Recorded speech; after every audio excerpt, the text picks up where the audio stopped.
Ooh, take a guess what, guys? David can't make it. So you know what that means? You're stuck with me. And you know what? It ain't so bad because you know what? I get to go uninterrupted, unfiltered, which for some may be quite amusing and for others may be like, oh shit, who let the dogs out today? You know, this is a podcast that began 5 years ago with David and myself. We called it the Rant Network because purely it was us basically unloading about issues and topics that were in the news back in the day where there was news about different things other than Donald Trump. You know, and today I'm going to pivot and I'm going to talk about a renewed one about a woman named Greta. Now, Greta has been an activist since she was a teenager. But you know what? I think she's picked the wrong side. And I'm going to explain why. Welcome, everybody, to the Rant Network. It's a go-to podcast for unfiltered, unapologetic discussion. Well, no discussion, just me.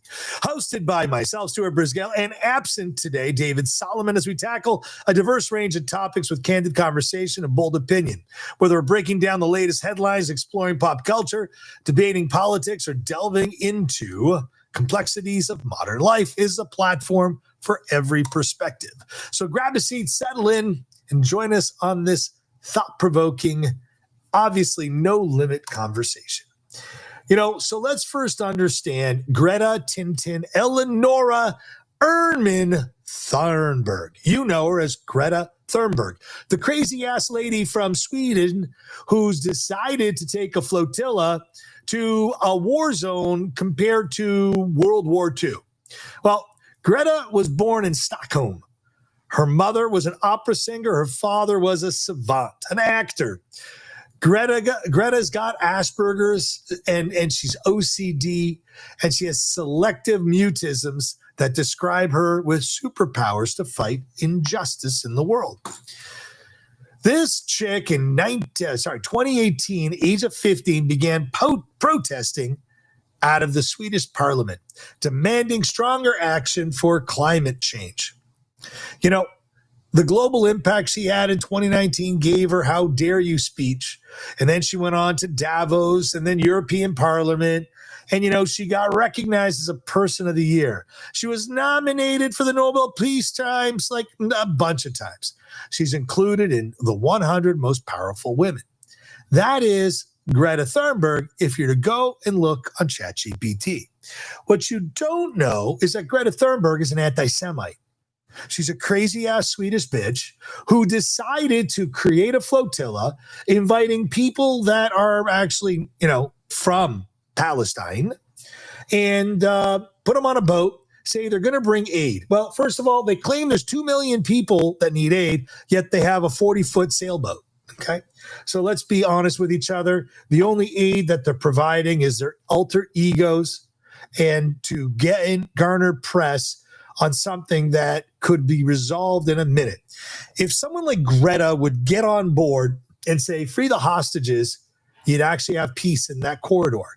If you actually follow the Geneva Convention with these hostages, you would have probably peace in that corridor. If you taught the children of Gaza not to hate, you would probably have peace in that corridor.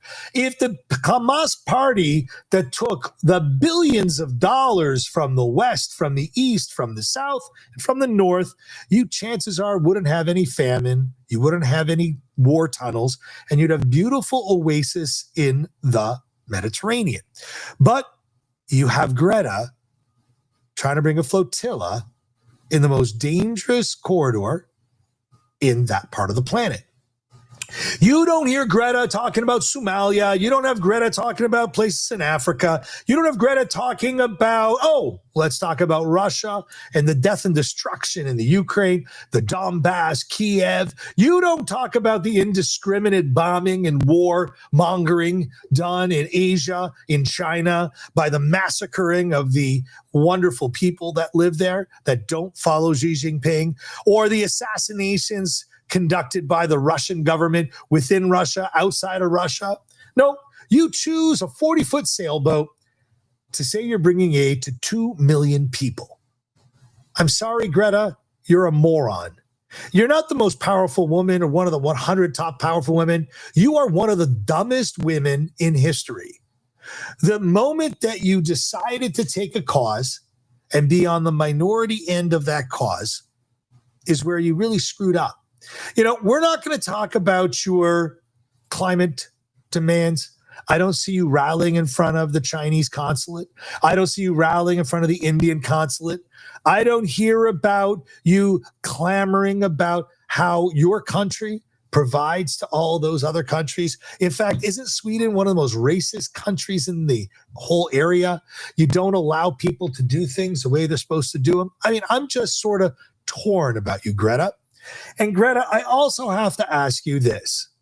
If you were such a smart girl and had superpowers, you would know being a racist is probably the worst superpower of all. That normally ends to death and destruction. And history typically repeats itself. Like, you remember the guy named Adolf Hitler? Yeah, he was a racist too. Where is he today? Racism and racists end up buried and dead. They are obnoxious. They are horrible. They are death and destruction for every culture known to man. In fact, you know what? Why isn't Greta standing up for the hostages? Why isn't she demanding to see these hostages? What is her argument about this? You know, when babies, women, and children were murdered, she's an advocate for what? For women and children? Or is she an advocate for press mongering, attention demanding?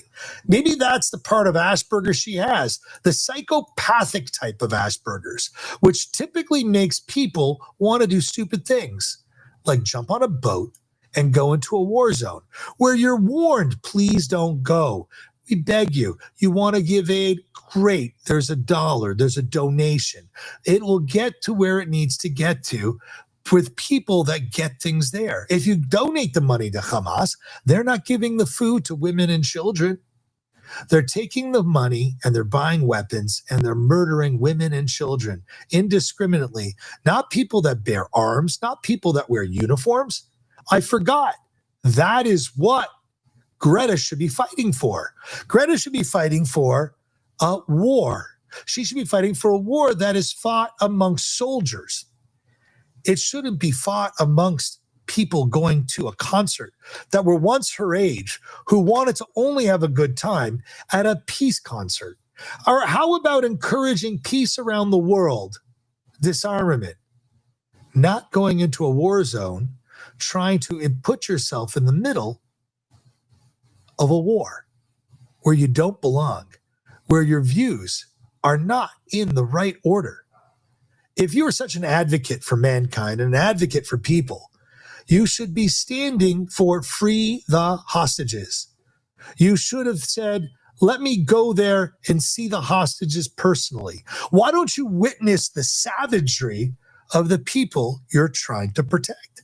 You remember, the people you're trying to protect have nowhere to go. Why do they have nowhere to go? Egypt won't let them in. Jordan won't let them in. Syria won't let them in. Lebanon won't let them in. So why are you busy trying to put yourself in the Gaza Strip? Why don't you fly to Egypt and plead to the president of Egypt? Why don't you go to Lebanon and plead to the arm of the same group of Hamas, which is the Houthis? It's Hezbollah. It's Iran. But no, Greta, you don't want to go to Iran and try and meet the Ayatollah Khomeini. Why? Because chances are you'd be killed there too. Your views are not in their order, not in their agreement, and you're just a stupid idiot. You're dumb. You believe your liberal views are going to persuade a culture that only wants death and destruction. And you know what, Greta? They want death and destruction to your mother, to your father because they promote views that are not in their order. You're just a dum-dum. And it frustrates me to no end to watch this appear on the news. Listen to wannabe news reporters trying to give you such credence and being so brave. If you were brave, Greta, you would want to see the hostages. You would want to see them set free. And then maybe the world would stand behind you for some sort of peace, some sort of organization. However, you fail to follow the bouncing ball. Again, your Asperger's is one of a narcissist, one of a horrible person, one who doesn't care about any other than yourself. You bring people to a war and you get taken out. That is what's supposed to happen. Your stupidity isn't supposed to allow you to be a martyr. It's never going to happen. The Israeli government would never allow you to do such a thing. However, if you wanted to go and plead for the release of hostages that were wrongfully taken, that was an attack that occurred on October 7th, maybe you would have gotten a little better and more receptive view. However, when you take a contrarian view, you deserve to get flushed down the toilet. I hope that they put you in jail, and I hope they treat you the way that the Hamas is treating the victims of October 7th. And you know what? When you kind of call yourself as a woman's advocate, a world advocate, a champion for the world, maybe you should focus on Iran trying to develop nuclear weapons. I think that would be the most dangerous thing in the planet. However, I don't really hear your voice, Greta. Why is that? Is your voice wasted because you can't get any views that way? I don't know. You know, again, picking up a Frenchman who's a Palestinian, picking up people who don't want to see the rights and freedoms of those that should have the right and freedom to live and let live. You know, have you ever been to Israel? Probably not. Have you ever been to Jaffa, where Arabs and Jews work side by side in markets and visit and have coffee and Turkish coffee and falafel and different dishes all together as one? No. What about the 3 million Arabs that live or more in Israel who only want peace, but yet the people you want to bring aid to indiscriminately want to murder and kill? You know, I hope Hamas finds its eye on Sweden and they decide to stone you to death, just like they do anyone who is, unfortunately, an infidel. And you know what, Greta? You're just another infidel. So take that scarf, wrap it around your head, and just don't choke on it, not at least in custody. And I'll wait till you get home, and then I'll laugh some more. On that note, guys, on this solo rant of the day, I wish everyone a happy Monday. And that brings this monologue of the podcast called The Rant Network to a close. We truly appreciate you tuning in and sharing your time with us. Your support and engagement means everything. We continue to foster this honest opinion and a thought-provoking conversation. Please don't forget, every Monday, Wednesday, Friday, noon Eastern, and stay connected with us through social media. If you have a topic, PM me. David is not around to throw things at me. I hear he likes sushi a lot. Anyways, guys, until we speak to you next time, be passionate, be vibrant, keep the ideas flowing, and know that we're here